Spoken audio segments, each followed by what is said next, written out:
Can you hear me? Yes? Okay.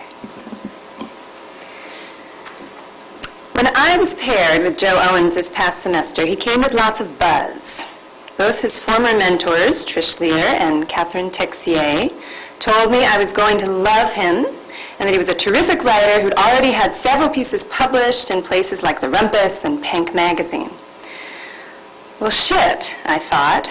What on earth am I going to have to teach him? Folks, the news is good. Joe lives up to his hype. His stories and essays are funny and self-deprecating. His sentences muscular and full of both whiz-bang linguistic energy and precision, a killer combination. And the great thing about Joe is that even though he already knows so much, he's always willing to learn. He reads like a fiend and soaks up everything, and then reads some more, and then turns out tales that are pumped full of adrenaline and humor and intellectual curiosity and care. Plus, he's a great guy. I'm happy to say that not only does Joe live up to his hype, he deserves it. Ladies and gentlemen, sit back, get comfortable, and enjoy a listen to our own Joseph Michael Owens.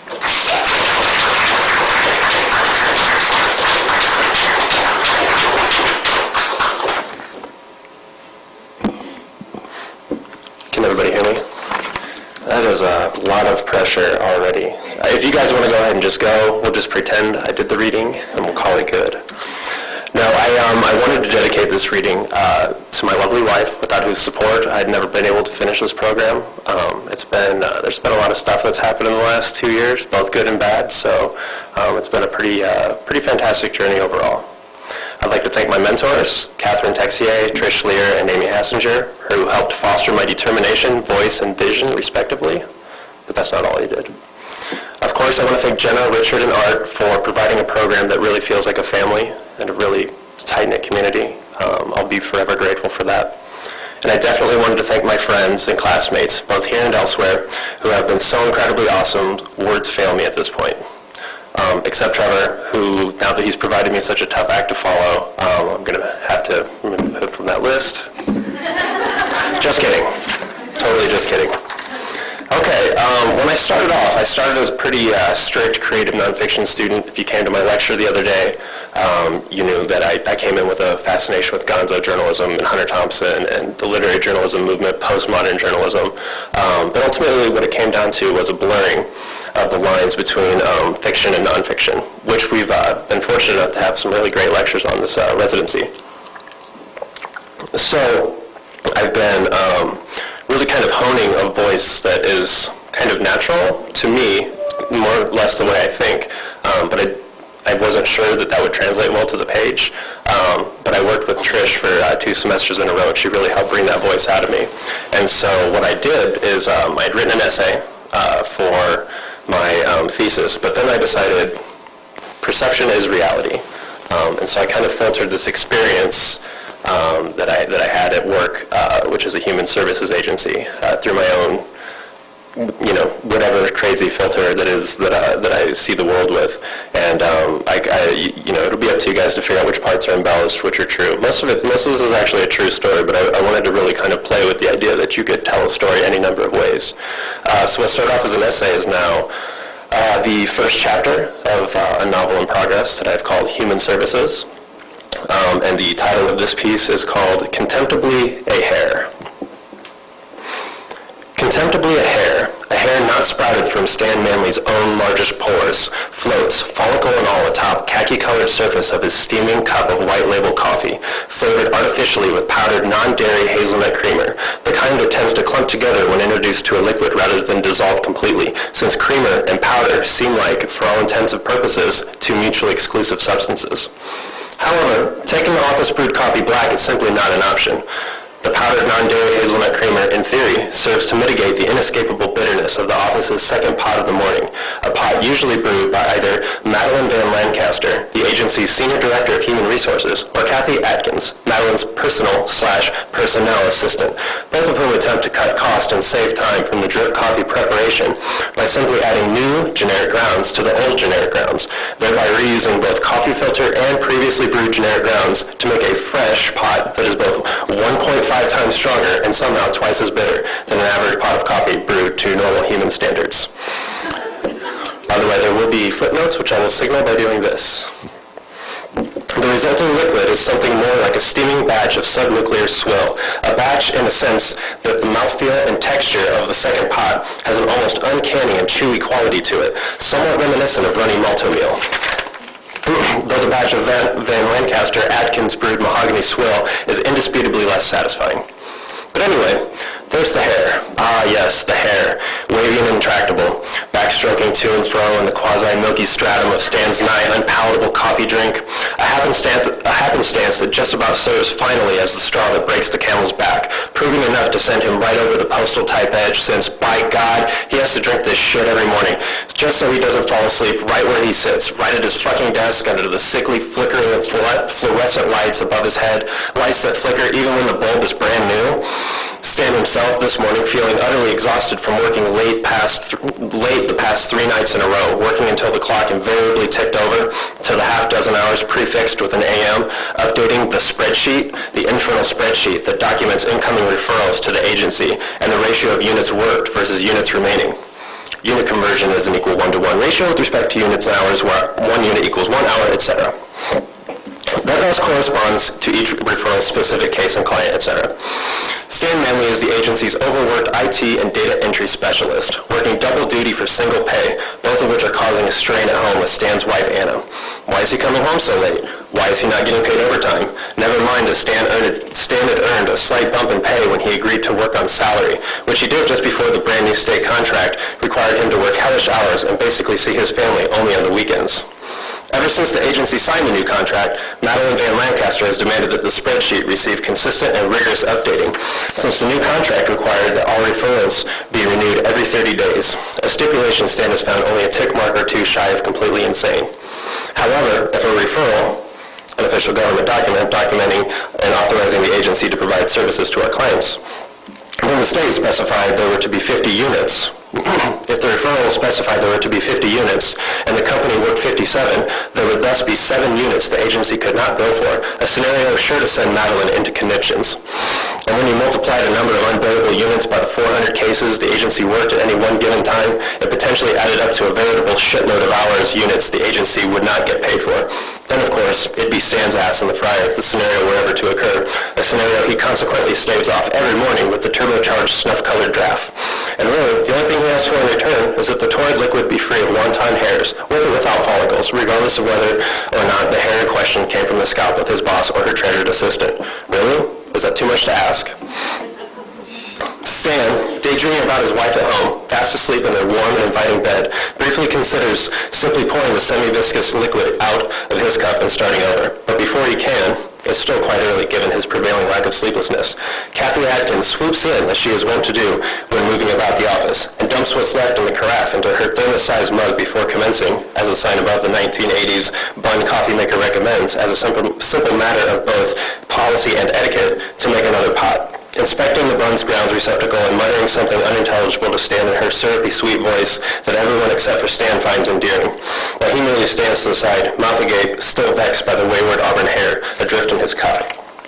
Finally, after determining the initial grounds were not yet satisfactorily spent, Kathy proceeds to layer in yet one more scoop of fresh generic coffee grounds atop the already twice used grounds that are now giving off an aroma that, in Stan's opinion, smells like burning. Kathy then pours in the requisite 10 cups of water and leaves the bun to work its dark alchemy, while Stan mutely watches from the center of the break room. In the time it's taken the always far too bubbly Kathy Atkins to swoop in and flit out from the break room, practically bounding away like some magical cartoon nanny, Stan hasn't moved a muscle. He isn't even sure he's taken a breath, though he's seething underneath his demeanor of disaffection. A new, fresh, Stan even pictures air quotes around the word fresh, cup seems wholly intolerable at this point, especially considering the now thrice brewed original grounds. This experience, Stan thinks, is an experiment in the workplace's sadism. Stan begins pondering the idea of dropping a couple decon or rat tack pellets from the agency's office kitchen sink, and merely looking on as the concoction's bitterness masks the taste of the poison as either one or both of his oblivious tormentors keel over.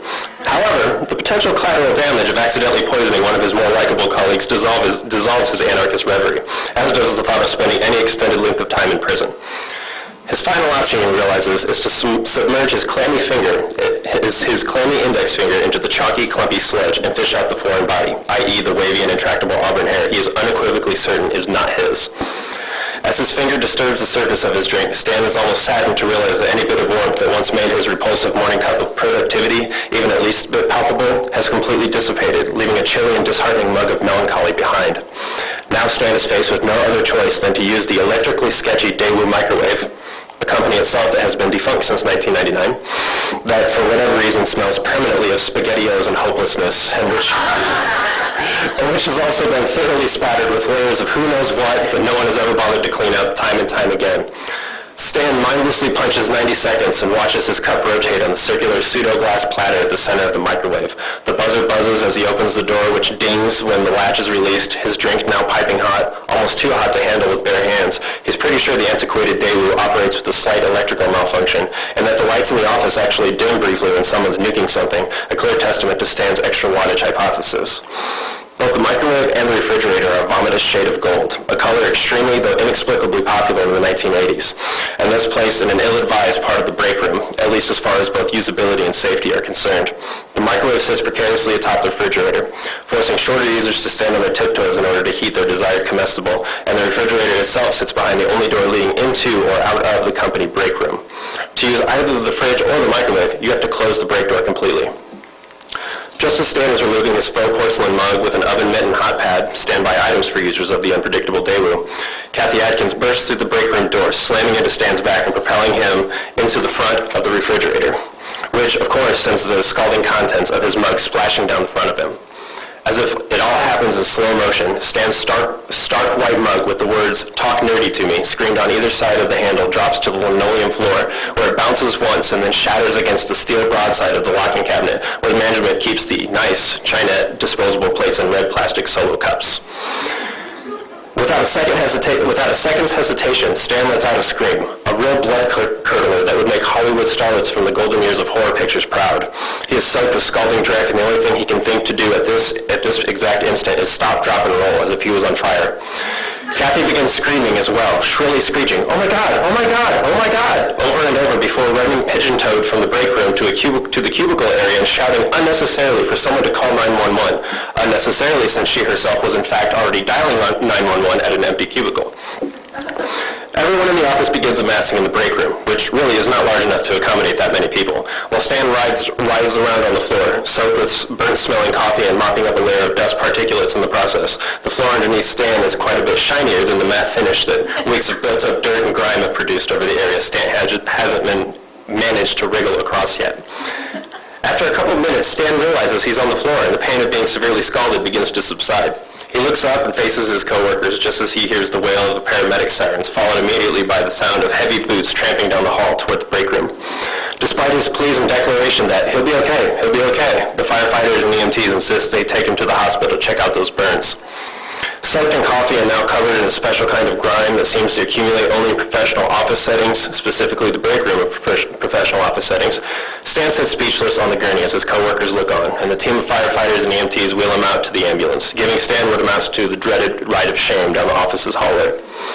As they reach the door and Stan feels the cool air of the parking lot rush in, Kathy Atkins power walks her way up to the scene and asks, "Is there anything she or Madeline can do?" and says she and Madeline are both just so sorry this happened, and is he sure there isn't anything he would like either herself or Madeline to do for him while he's home recovering. For the first time since being wheeled from the break room, a sharp focus comes back into Stan's eyes, and he looks directly at Kathy and says, as matter-of-factly as he possibly can, "Yes, Kathy." Stan stealing his resolve. "Yes, in fact, there is something you can do for me. You can go..." Before Stan can finish the sentence, the paramedics slam the ambulance doors and shut and motor away. Sirens a wail. Kathy Atkins looks at the other employees. Everyone is speechless. Madeline Van Lancaster finally emerges from the building and looks around at the thunderstruck crowd assembled just outside the front door. "So," Madeline says after a minute, "was there anything he wanted us to do for him while he was gone?" Kathy glances around to see if anyone heard what Stan had said as he was being shoved into the back of the ambulance. "I think so," she says. "I think he wanted me to go and find or maybe file something for him. Maybe. I don't know. But it sure is chilly out here. Isn't it chilly? Let's just all go back inside, shall we?" Thank you.